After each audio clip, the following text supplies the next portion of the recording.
See, our minds have become messed up, and they're now filled with pollution. TV screens and magazines, we're beginning to look for a solution. Plastic surgery, diets and pills, but still not seeing any form of improvement. We stacked up all these dollar bills, but still not sure what to do with them. We began to chase women and fornication to the point our girls don't even know whose baby she's carrying. We're so afraid of commitment, but have no problem with damaging. She has your kids now, but you're still not even contemplating the possibility of marrying. See, this is what happens when we neglected Allah's best examples. You called her Mary, we call her Maryam.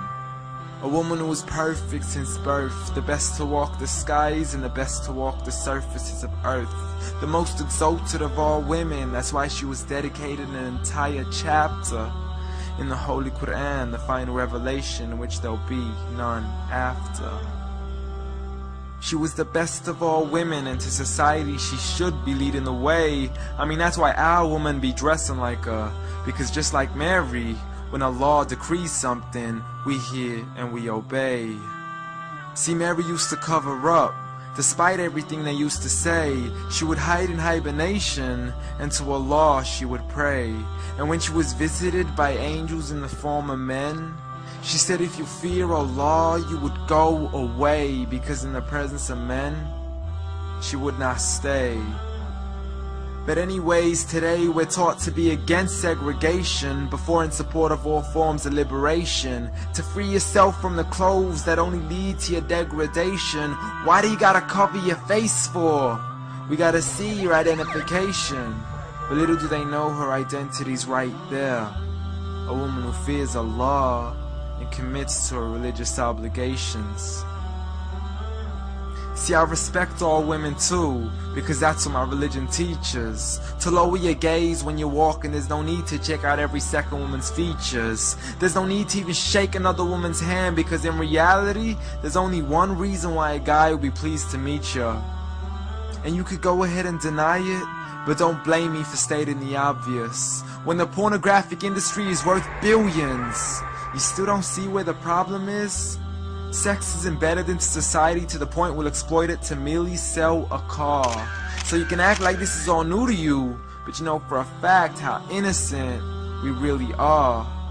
I mean, just look at the simplistic way we're taught to dress. It's like if you dress less, then you're destined for success. You then force your women into heels and have the nerve to say that we oppress.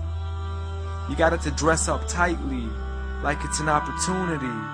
But every time we lose our minds, it's like, see what these ladies do to me? But I'm not blaming it on the women, because we too have responsibility. Prophet Muhammad ﷺ said, the best of men is he who is best in his character, and the best of them is he who is best to his lady after he married her. He was the best to his wives. I mean, just take a look at Aisha. He compete with her in races and smile just to make her happier. So when you do marry, do so with the intention of paradise is where you plan to carry her. But before you plan to carry her to the altar, maybe you should alter your decision. Because if the only reason you're marrying her is for the outside, then realize you're going to be locked inside of a prison. For that reason, Prophet Muhammad ﷺ said, marry for 4: beauty, family, status, but most importantly, her religion. Because a woman without religion is a woman who could do with a bit of extra wisdom. We're meant to grow old together, mercifully, so we can be protected under Allah's supervision. But relationships are a mess, and there's no guarantees you're gonna be a survivor. So be kind to her, and know that Allah will be kinder. Be a man who stands in front, but also a man who can stand beside her. And if you're still looking for that good girl, don't go chasing after behind her. Rather search to find Allah first, for once you find Him, you're guaranteed to find her.